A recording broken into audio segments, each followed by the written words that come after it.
আমি হব মদিনা সারা বেলা ঝাড়ুদার রোজার কিনারে কেটে যাবে দিন আমার আমি হব মদিনা সারা বেলা ঝাড়ুদার রোজার কিনারে কেটে যাবে দিন আমার আমারই স্বপ্ন যদি হয় গো পূরণ ধন্য হবে মোর জীবন মরণ আমারই স্বপ্ন যদি হয় গো পূরণ ধন্য হবে মোর জীবন মরণ আমি হব মদিনা সারা বেলা ঝাড়ুদার রোজার কিনারে কেটে যাবে দিন আমার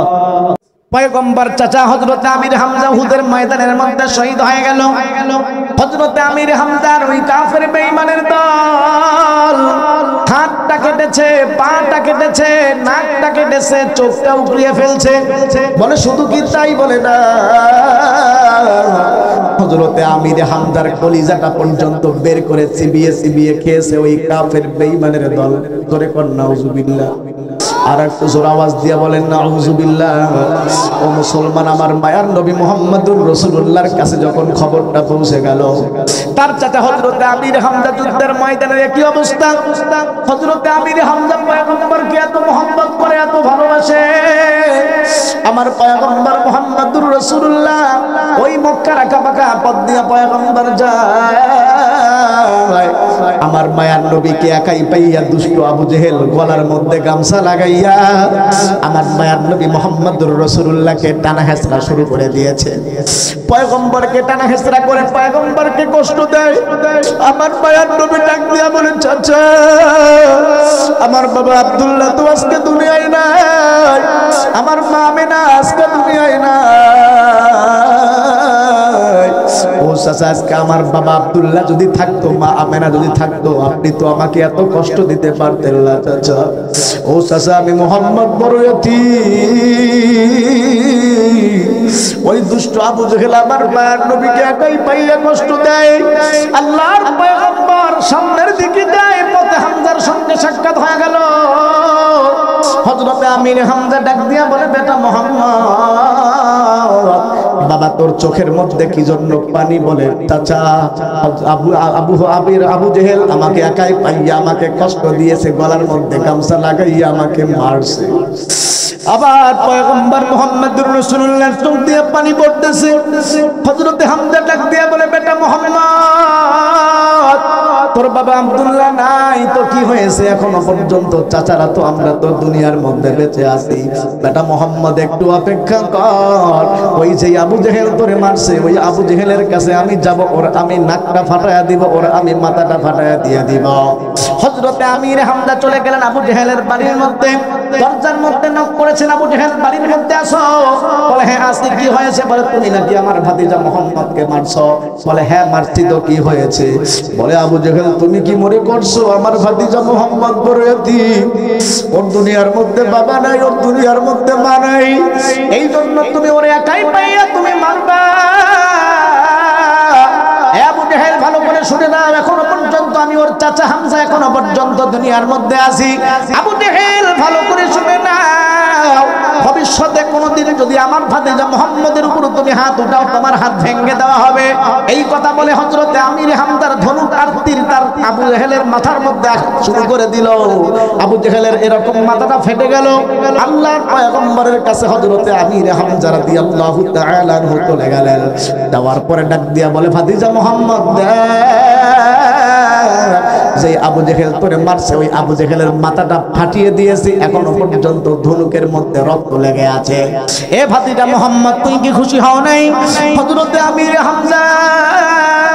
যখন আমার মায়ার নবী মুহাম্মদুর রাসূলুল্লাহকে বলতেছে পয়গম্বর ডাক দেয়া বলে চাচা আল্লাহ পাক রব্বুল আলামিন তো আমাকে প্রতিশোধ নেওয়ার জন্য দুনিয়ার মধ্যে পাঠায় না চাচা আমি তো দুনিয়ার মধ্যে এজন্য আসছি বলে কি জন্য আল্লাহ পাক আমাকে যেই কালেমা লা ইলাহা ইল্লাল্লাহ মুহাম্মাদুর রাসূলুল্লাহ দিয়ে পাঠাইছে, ও চাচা আপনি যদি ওই কালেমাটাকে গ্রহণ করে নেন আমি ভাতিজা মুহাম্মদ আরো বেশি খুশি হয়ে যাব। হযরতে আমির হামজা ডাক দিয়ে বলে, বেটা মুহাম্মদ আজকে তোর কলিজা আমি ঠান্ডা করে দিব বাবা, তুই আমারে পরে আদে আশহাদু আল্লা ইলাহা ইল্লাল্লাহ ওয়া আশহাদু আন্না মুহাম্মাদান আবদুহু ওয়া রাসূলুহু। এই চাচা হযরতে আমির হামজা তো পয়গম্বরকে মহব্বত করলো, ভালোবাসলো। যখন পয়গম্বরের চাচা হযরতে হামজার শহীদের খবর পয়গম্বরের কাছে চলে গেল, আমার পয়গম্বর দেরি না করিয়া উহুদের ময়দানের দিকে গেলেন। যাওয়ার পরে পয়গম্বর দেখে হায় আমার চাচার হাত কাটা, পা কাটা, চোখগুলা উপড়ানো। শুধু কি তাই বলে না, কলিজাটা পর্যন্ত বের করে চিবিয়ে চিবিয়ে খেয়েছে ওই কাফের বেঈমানের দল। আজকে চাঁদপুরের মুসলমানদেরকে বলতে চাই, এ চাঁদপুরের মুসলমান যুবক ভাই, যে আমার পয়গম্বর এই কালেমা লা ইলাহা ইল্লাল্লাহ প্রতিষ্ঠিত করার জন্যই পয়গম্বর উহুদের ময়দানের মধ্যে দান মোবারক শহীদ করলেন। হযরতে আমির হামজা জীবনের তাজা রক্ত দিলেন, কলিজাটা পর্যন্ত দিয়ে দিলেন। যদি কখনো সামনের মধ্যে ডাক এসে যায় এই কালেমা লা ইলাহা ইল্লাল্লাহ প্রতিষ্ঠা করার জন্য, প্রয়োজন যুবক যদি হাত দেওয়ার দরকার হয় হাত দিব, পা দেওয়ার দরকার হয় পা দিব,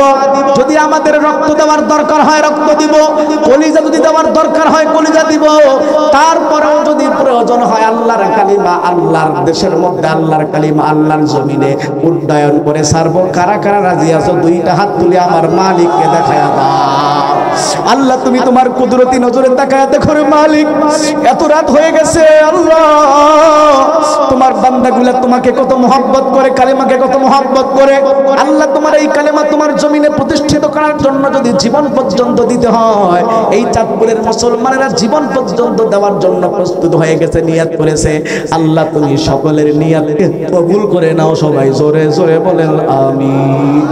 আর জোরে বলেন আমিন। আমার ভাইয়েরা আলোচনা লম্বা না, আপনাদের কাছে এই উদারত আহ্বান রেখেই আজকের মতো আলোচনা শেষ করতে চাই। আল্লাহ পাক যেন আমাদেরকে মরণ পর্যন্ত এই কালেমার পথে থাকার জন্য যেন আল্লাহ তৌফিক দান করে। সবাই জোরে বলেন আমিন। রাসূল করিম সাল্লাল্লাহু আলাইহি ওয়াসাল্লাম যে রাসূল আমাদের জন্য এত কাঁদলেন, আমাদের রাসূল আমাদের জন্য এত কষ্ট করে গেলেন,